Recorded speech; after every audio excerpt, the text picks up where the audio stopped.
सपना वो नहीं है जो आप सोते हुए देखते हैं। सपना वो है जो आपको सोने नहीं देता। जी हाँ दोस्तों, एक ऐसा ही सपना और विजन जो कि हिमाचल प्रदेश के शिमला जिले के एक छोटे से गांव में रहने वाले दो जुझारू भाइयों ने देखा था। साथियों, इस कहानी की शुरुआत होती है साल 2009 से, एक ऐसा साल जो कि आर्थिक मंदी की मार से जूझ रहा था।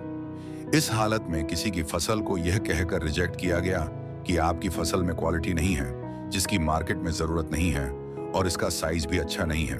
दोस्तों सोचिए उस किसान पर क्या बीती होगी जिसने साल भर मेहनत करके उस फसल को तैयार किया था ताकि उसके परिवार का जीवन निर्वहन सुचारू रूप से हो सके। दोस्तों कहते हैं हर असफलता सफलता का पहला कदम होता है और इस कदम का पहला पड़ाव साल 2013 में रखा गया, जब एक छोटे से गार्डन में मात्र 30 पौधों को लगाने के लिए इटली से इंपोर्ट किया गया, जिनको इंपोर्ट करने की कहानी अपने आप में दिलचस्प एवं रोमांचित करने वाली है। इनकी जगह कोई और व्यक्ति होता तो वह हार मान जाता, परंतु इन्होंने हार नहीं मानी और दिन रात मेहनत करके 500 पौधों का एक इंपोर्ट ऑर्डर बनाया, जिसमें इनका योगदान मात्र 30 पौधों का था। पौधों को देखकर लोगों ने मजाक भी बनाया और तरह तरह के सवाल उठने लगे। क्या 30 पौधे पर्याप्त होते हैं एक व्यक्ति के लिए? 30 पौधे लगाकर ये क्या साबित करना चाहते हैं? इनका विजन क्या है?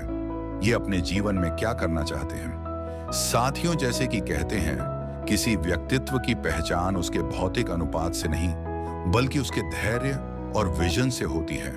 और इस संसार में ऐसा कोई भी पैमाना नहीं है जो कि व्यक्ति के धैर्य और साहस को माप सके।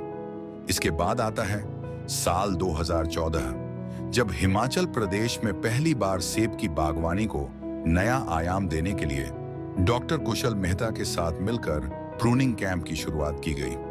प्रूनिंग कैंप एक ऐसा कॉन्सेप्ट जिसे उस वक्त अधिकतर किसान नहीं सोच पाए थे और इनकी मेहनत और लगन के कारण कश्मीर, उत्तराखंड और हिमाचल में हजारों किसानों के साथ मिलकर कई बार प्रूनिंग कैंप्स किए जा चुके हैं। दोस्तों कहते हैं एक्शन का रिएक्शन तो बहुत होता है, लेकिन जहां एक्शन हो वहां बात ही कुछ और है। इसी सोच और मेहनत का नतीजा है कि कश्मीर में आज हजारों किसान इनके साथ जुड़े हैं। दोनों भाई निरंतर बिना रुके बिना थके अपने काम को दिन रात करते रहे। साल 2013 में हिमाचल में 196 एप्पल प्लांट्स के साथ पहला successful high density orchard established किया गया, जो कि अपने आप में एक साहसी कदम है।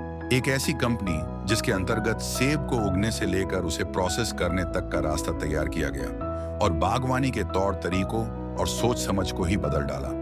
आज इस यूनिट के पास 30 से ज्यादा ऐसे प्रोडक्ट्स का फार्मूला है जो कि केवल सेबों से तैयार होते हैं। दोस्तों 30 पौधों से शुरू हुआ यह सफर आज कई हजारों बिघे में फैल चुका है।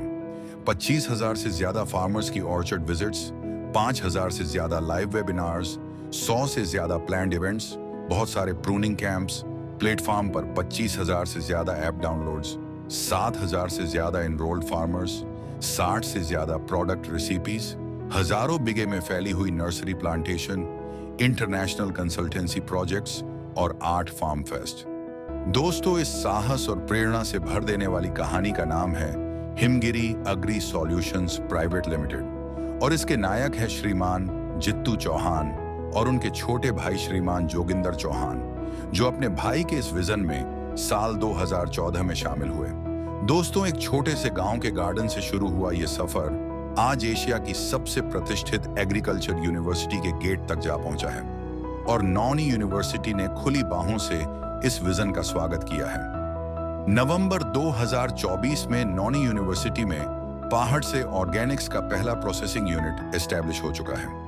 हिमगिरी के 3 पार्ट्स हैं, सिंह नर्सरीज, एजुकेशनल प्लेटफॉर्म खेतियारी और पहाड़ से ऑर्गेनिक्स, जो कि अलग अलग होते हुए भी एक दूसरे के पूरक हैं। 2025 तक 3 लाख किलो एप्पल प्रोसेसिंग और एक इको हॉर्टिकल्चर रिजॉर्ट एस्टैब्लिश करने के विजन के साथ आगे बढ़ता हुआ हिमगिरी का सफर लगातार जारी है। दोस्तों आइए हम भी इन दोनों भाइयों से प्रेरणा लेकर इस विजन के साथ मिलकर अपने सपनों को साकार करें और सेब की बागवानी को नई ऊंचाइयों पर ले जाएं। बागवानी पढ़ो, फिर आगे बढ़ो। बागवानी पढ़ो, फिर आगे बढ़ो। बागवानी पढ़ो, फिर आगे बढ़ो। बागवानी पढ़ो, फिर आगे बढ़ो।